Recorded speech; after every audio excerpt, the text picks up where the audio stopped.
Então tu consegue acreditar nos Mormons, por exemplo? Só que eu acho que eles não têm essas boas fundamentações. Não, eles têm, sabe quanto eles têm? Eles têm 4 testemunhas que assinaram, que disseram que viram um anjo Moroni, e 11 testemunhas que disseram que viram as placas de ouro. Tu tá confiando em testemunhos oculares. O argumento do Misa parece forte, mas isso muda quando colocamos os dois testemunhos sob os mesmos critérios. Quando analisamos quem afirma, o que se afirma e o que essas pessoas tinham a ganhar, percebemos que os dois casos não têm o mesmo peso histórico. Pense comigo, por que alguém mente? As pessoas mentem quando há benefício, poder, status, vantagem política ou social, ou quando querem se livrar de alguma coisa ruim. Vamos comparar.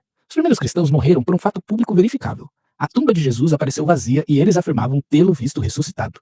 Se isso fosse mentira, eles seriam conspiradores conscientes. Elas sabiam se era verdade ou não, e mesmo assim enfrentaram tortura, prisão e morte, sem ganhar absolutamente nada com isso. Já no mormonismo, Joseph Smith afirma ter recebido uma revelação privada. Segundo ele, um anjo chamado Moroni mostrou placas de ouro enterradas, contando a história antiga de povos das Américas, que só ele teria recebido autorização divina para traduzir. As chamadas 3 testemunhas dizem ter visto essas placas em uma experiência visionária mediada por um anjo. Já as conhecidas 8 testemunhas dizem ter manuseado fisicamente as placas, sempre na presença de Joseph Smith. Isso, porém, não confirma a revelação, nem a experiência visionária relatada. Aliás, com o tempo, várias dessas testemunhas romperam ou foram expulsas da igreja, o que mostra que a autoridade dependia de um único líder, diferentemente do caso do Novo Testamento. Há uma desanalogia muito importante aqui. O livro de Mórmon apresenta sérios problemas arqueológicos. Fala de cavalos, aço, trigo e moedas metálicas nas Américas pré-colombianas, elementos que não existiam naquele período. Descreve grandes civilizações, batalhas e cidades, sem qualquer evidência arqueológica confirmada. Já o Novo Testamento está inserido em um contexto histórico bem documentado. Personagens, lugares e costumes são confirmados por fontes externas e por achados arqueológicos do primeiro século. Outro ponto decisivo é a forma da morte.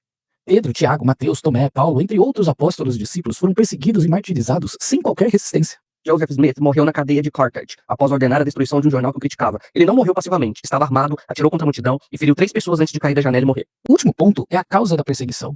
Os cristãos entenderam que, se Jesus ressuscitou, então ele é o Senhor.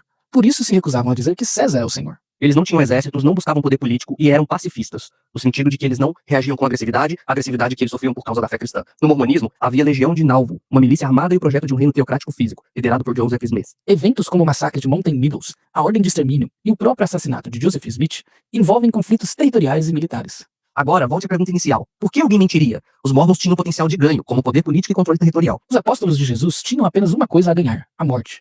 E mesmo assim mantiveram seu testemunho. Essa é a diferença entre morrer por uma revelação privada, mediada por um líder que explorou a fé das pessoas para obter poder, influência política e benefícios pessoais, e morrer por aquilo que você mesmo viu, tocou e compartilhou esse testemunho publicamente, ao lado de outras pessoas. Sem buscar algum tipo de status, poder político ou benefício pessoal. Portanto, há uma desanalogia gritante entre uma revelação privada que não padece de maiores verificações e um evento público que poderia ser verificado por qualquer pessoa da sociedade daquela época.